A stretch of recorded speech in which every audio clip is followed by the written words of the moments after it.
So just so you can see here, you're reversing out. We've got three very inconsiderate Range Rover Parkers there.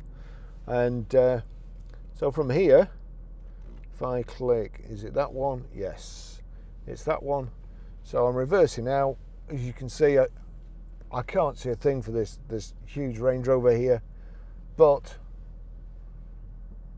I can see that cyclist coming there.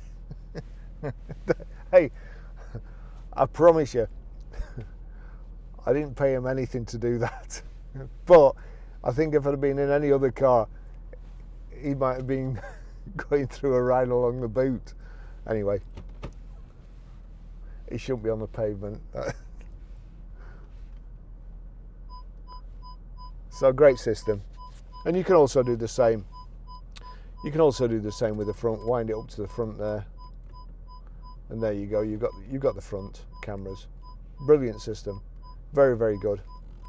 And I'm pretty sure that will save a life or two, especially a motorcyclist or a cyclist, not particularly somebody who's got a big Audi A8.